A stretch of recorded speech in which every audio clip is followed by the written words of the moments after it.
I mean, to be honest, folks, sometimes I find it enormously frustrating that the average people around me cannot see that what enslaves them is a system that only exists on paper, and that the government gets away with what they do because of our willingness to abide by what is written on these pieces of paper, no matter how much they remove us of our rights and no matter how much they destroy the environment. We believe that it must be done because our servants wrote it down on a piece of paper.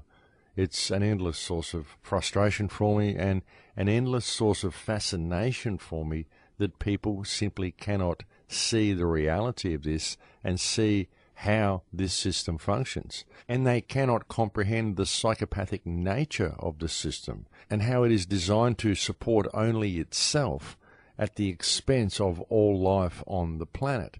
Because that's what it's doing, folks, and it's painfully obvious that that's what it's doing and that that's how it operates. And the only reason I believe people don't see it is because they are kept so busy on the treadmill, and they have to be on the treadmill because they don't have the support of the community around them. It's every man for himself, and we have to really break out of that mentality.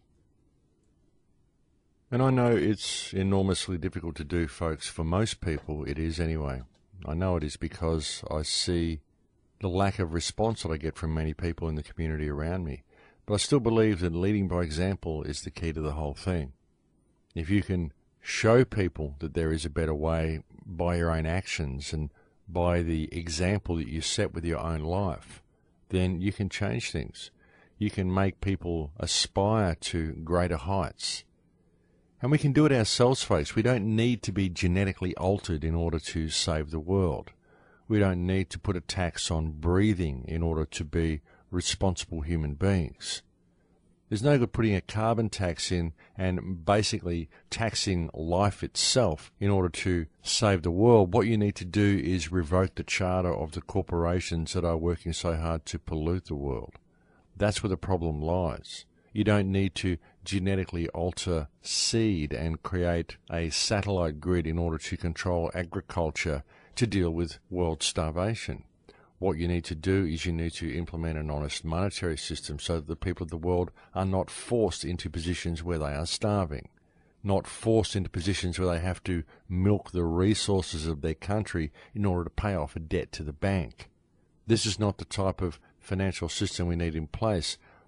All of the corporate structures that enslave mankind need to be dismantled, and the best way to dismantle them is for people to walk away from them, for people to realize that the only thing that supports these corporate entities is a system that only exists on paper, and to realize that the most important thing on the planet is the life that the planet holds.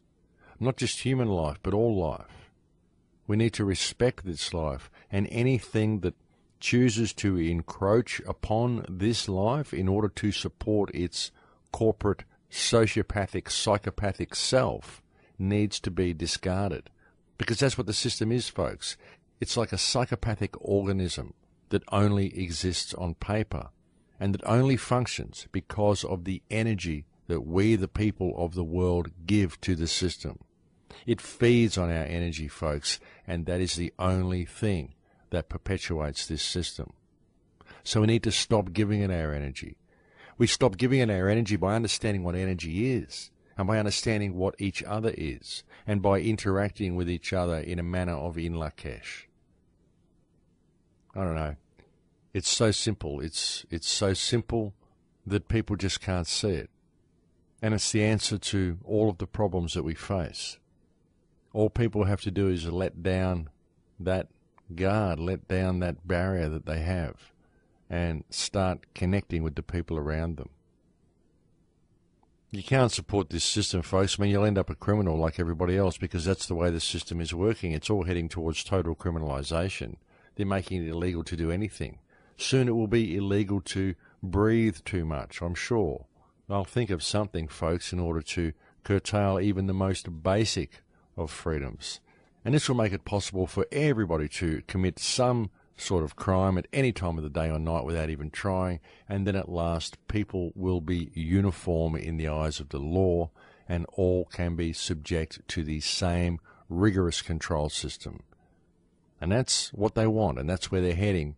And it's only going to get worse until we see the system for what it is, we embrace the correct energy, and we stand up for each other and walk away from the fictional meme that currently controls virtually every aspect of our reality. And it's true, folks, it does. And if you can't see it, well, I would suggest that it's simply because you haven't looked. And if you think it's going to go away without us standing up and positively addressing it, then I would suggest that you are simply in a state of denial.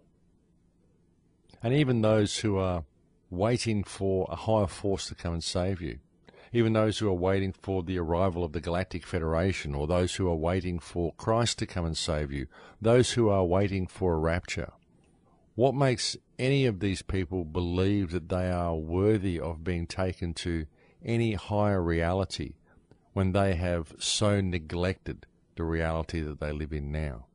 When there is so much suffering in the world, and that all of this suffering is perpetuated simply by our failure to face the fear within ourselves.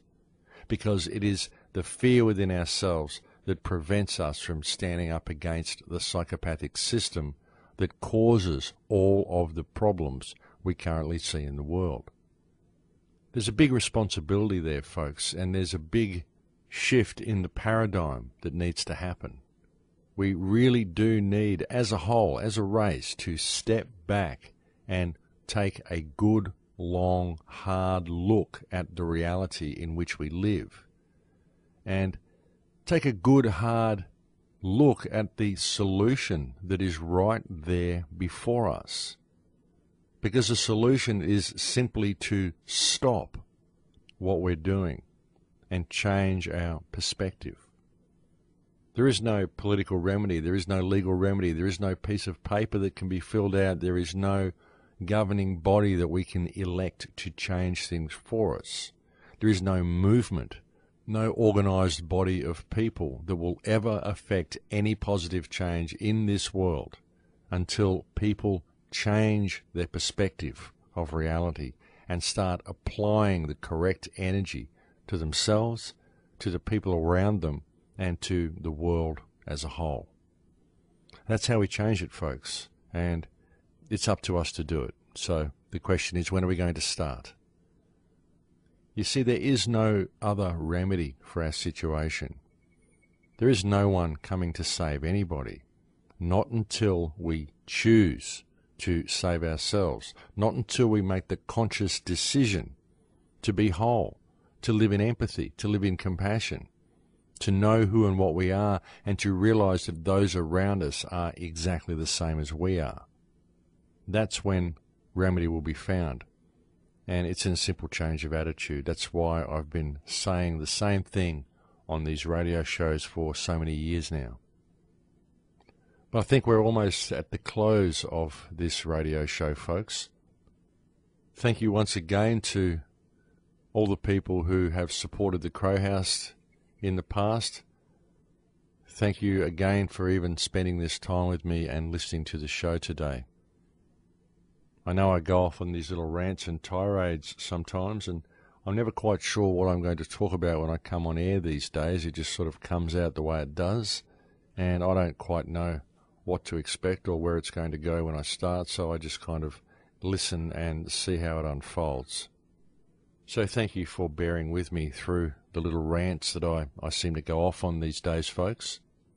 I do think there is a certain amount of urgency in our situation, though, and as I said earlier, it does become enormously frustrating that I don't see more people out on the streets and trying to effect positive change. But again, I can't blame many of the people, because most people are indeed caught up in the rigours of everyday life, the rigours of paying the bills, the rigours of keeping their head above the waters of the rapidly encroaching police state and sea of manufactured debt that they are forced to live in. And so they simply don't have time to apply themselves to reality around them. And yet the thing is that if only they were to do so, they would find that within a very short time, all of the other problems that they believe they face would all disappear by default. Once we have an empowered community, they will, folks, that's what will happen. Once we have an empowered community, the human race will at last be free. Well, it's been a pleasure speaking to you again today, folks. Thank you for spending this time with me. Thank you for putting up with my rants and tirades. I'll look forward to speaking to you again next week.